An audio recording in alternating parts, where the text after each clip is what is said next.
worthwhile venture, I think, and that would be one thing that would be my priority. I think I would lobby the provincial government to get better funding also to attract businesses here in Sudbury, and that's another thing that I would look forward to. Basically, that's it. Thank you. Thank you. Well, one of the things that I've heard a lot about when it comes from the business community is there seems to be a bit of a shortage when it comes to the required services that they need. So the infrastructure that is being set out, road service to their businesses in terms of industrial parks, or when it comes to construction and being able to actually build in their lots. So one thing that I would like to propose is trying to make sure that there is a proper infrastructure response when it comes to any sort of complaints that might come to the city from businesses, whether it's in regards to wastewater or electrical concerns. Second part of that is to make sure that if there is a business that is interested in actually investing in our community, we should be rewarding them for that. So whether that be in the form of a grant for not only building a new business, but to actually retain that business for a certain period of time, whether that be five years or a certain period, I feel that maybe it would encourage more people to come in and actually stay as a business here in Greater Sudbury. The last part of it is I really would like to see more people in the high-tech sector come to Greater Sudbury. And we do have an infrastructure network that we have built over the past 2 decades for broadband services. And I would like to see that service brought up to modern standards so that way we can attract more people in the high-tech sector to come to Sudbury and hopefully start up businesses that can make us innovators, not only in terms of internet businesses, but also in the mining sectors, in the healthcare sectors. Thank you very much. Well, I think what we need to do is get busy and cut the red tape and speed up the application process for our planning department. It can take up to 3 months to get a building permit done in Sudbury. In Edmonton, it's 3 days. And that's not right. And my idea, and I've been working on it now for the last few months, it's the idea of assigning 1 staffer for every application that comes through this door. It could be a subdivision application, it could be you and I wanting to put a deck in the back of our house, it could be somebody wanting to split their lot. 1 staff gets assigned for every application that comes through. I found this out really the hard way this summer. I got a phone call from Norm Bouffard, who you might know. Norm is building that development on the Kingsway where all that blasting is across from Kelsey. And he phoned me up and says, Terry, he said, I've been waiting 2 months to get the locates for my electricity from GSU. 2 months. He said, please help. So I did. I phoned up and I got it through. A few days later, I find out that Norm is trying to put his water and sewer across the Kingsway. 1 department is holding it up for 6 weeks. I went in there, sure, I was able to get it fixed. But that's not right. It shouldn't be a councillor doing that. That's the job of our staff. And what I want to see is we'll call these people the business ambassador or the contact key person. We've got to do that in order to let business move ahead quickly in our city. Thank you.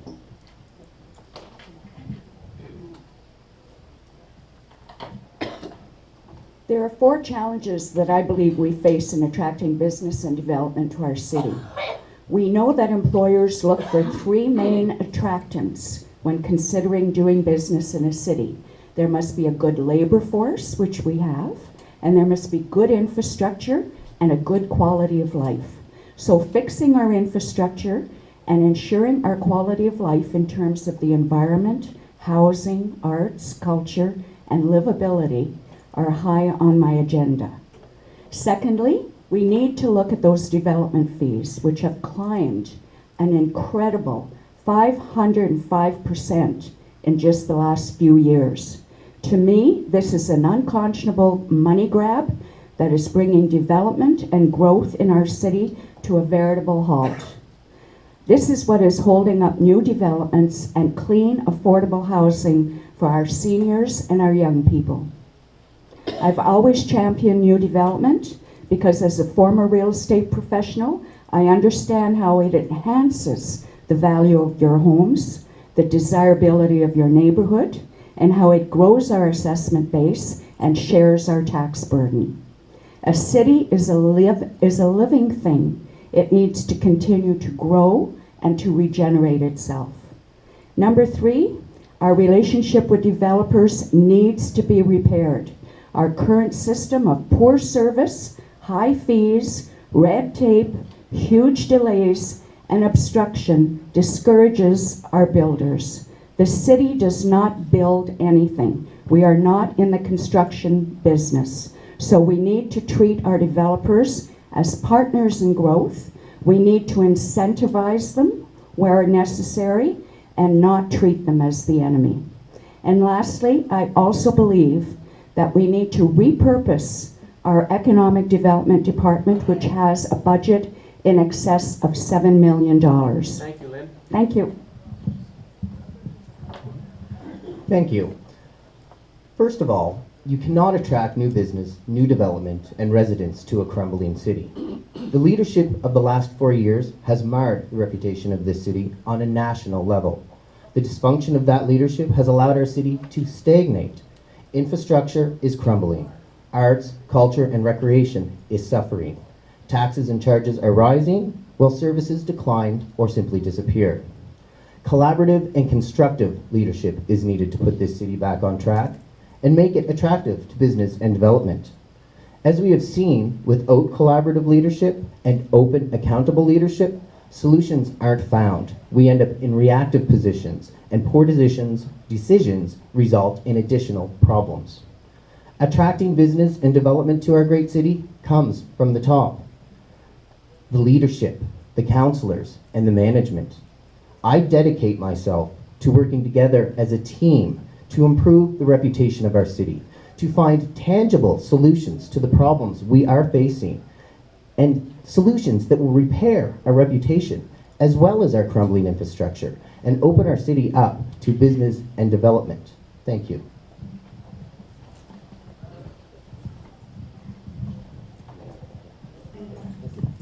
Good. Great responses, and the question and your responses naturally leads to our next question, because you touched on some of those aspects in your presentations. And now we want to talk a little bit about our taxes, and in particular the value of our tax dollars. So let's pose this question to you now, candidates. Based on the services that are currently provided, what are the strategies that you would implement to increase the value of the tax dollar? So again, for the benefit of us sitting in the audience, based on the services that are currently provided, what are the strategies that our candidates would implement to increase the value of our tax dollar? Vincent? Thank you. Well, there's one thing that really bothers me is when it comes to that is we have to be accountable. We have to take concrete steps to develop and establish measures that will continuously increase accountability at the council table. That's foremost is the number one for me. We have to take care of our seniors out there. We have to take care of our young children and our families. We need to be accountable out there. So basically that's my point on that.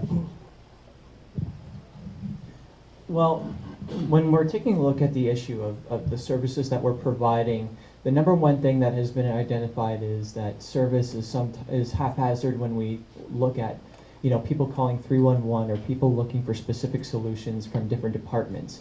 It's hard to find different managers and to find specific city employees when you have an issue that you need to resolve. So in order to do that, we have to be able to improve our 311 service and to be able to also look at the types of process control that we use with our city services. Now, this is commonly used in manufacturing, but it can also be applied to the services that we provide in terms of applying what is called a Six Sigma approach. And the Six Sigma approach is basically taking a look at different types of organizational waste from a analytical viewpoint and picking them out and trying to find better solutions to those. And if we eliminate these different types of waste, whether it be with speed, whether it be with redundancy, then maybe we can have an increase in our city services. Secondary to that is it would be really nice to be able to actually find ways to generate revenue. And it seems like revenue is a bad word at the city. So if we were to find a way to, create more money off of the properties that we own, the 300 properties that are sitting around empty and not doing anything, there's a good opportunity to build off of that. We've seen that with our own Barry Down Arena, which was converted into Northern Ontario Film Studios. That space generates money for our city, and it creates jobs too. So if we can expand that to the different types of industrial properties that this city owns, I think we can go places with that. I think what we're talking about here really is more bang for the taxpayer's buck. I think this is something very, very concrete. And I've got two pretty concrete ideas. One, I want to borrow from the United States.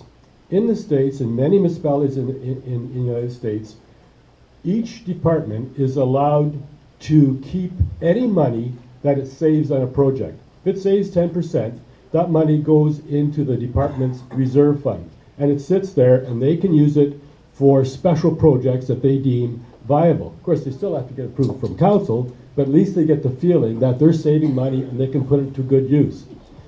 It also really helps in terms of pride for staff. And the more I read about this, the more I talk to councillors in the United States, I really think this is a simple thing that we could be doing here. And the second is also a very concrete idea.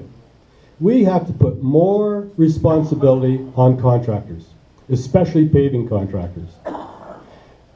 We can't allow them to just guarantee something for 2 years. The guarantee has to be for 5. And if that costs us a little bit over time, that's okay, because I think it's a good investment for us. But the key here is, with these paving contractors, not to allow them to put the finishing coat on until the whole job is done. I can give you examples from Levique Street and from Bancroft East of people who are so upset with the contractor not finishing the job. They might have left grass that they didn't put in. They might have not put in concrete. It's very simple things, but if you're the owner of that house, you're not very interested in that road if your driveway's not fixed or your ditch isn't fixed. And this is what's been going on. So to do that, all you have to say is, you can't get that second coat on until all the deficiencies are done. Because it's the small things that bother people. And I think we can do this very, very proactively. Thank you.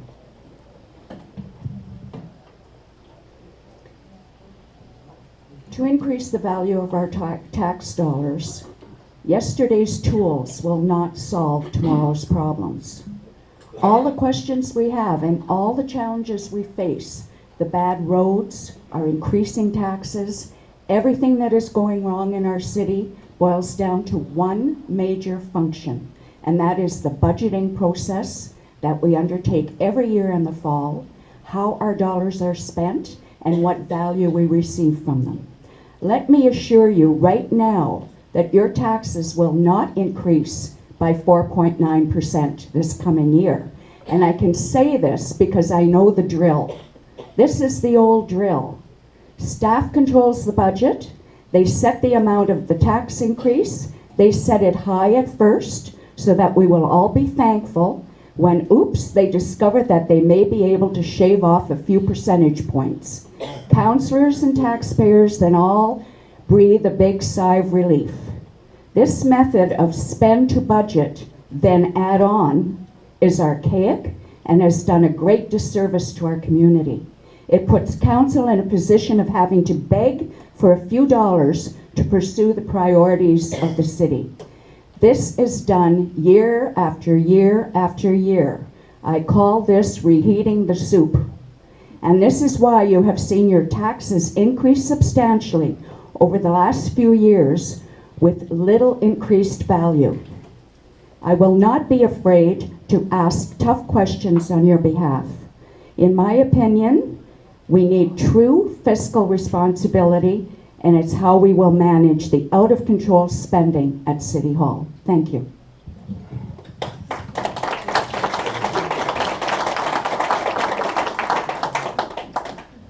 Greater Sudbury has a bloated bureaucracy, and as a result, taxes, fees, charges that citizens and businesses pay are bloated. Ironically, measures such as the Auditor General's Office, provincial oversight, and even an integrity commissioner would provide tools for better evaluation of what is working well, what needs improvement, and even what shouldn't have municipal hands on it.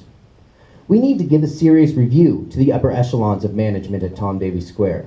We have seen a 25% increase in employees earning over $100,000 a year in the last 4 years. What are citizens getting in return from these roles of these staffers? Audits of major departments must commence immediately. Recommendations that come from these audits need to be reviewed and they need to be implemented without haste. Further to this, services that the blah, blah, blah. Sometimes that's what a politician sounds like, isn't it? Further to this, services that the municipality provides at the cost of you, the taxpayers, should not compete with private industry. And that has to be evaluated. And tough decisions have to be made about what to keep, what to scrap, and where to build partnerships with the private industry to better serve our community. I have a background in finance and business. I have worked extensively in the not-for-profit sector, as a volunteer, as an employee, and as a consultant. That experience and that know-how, as well as the understanding that sometimes the belt does need to be tightened, but not at the expense of the program user, the consumer, or you, in this case, the voter. That gives me the tools and the know-how and the experience to see these tasks through. Thank you.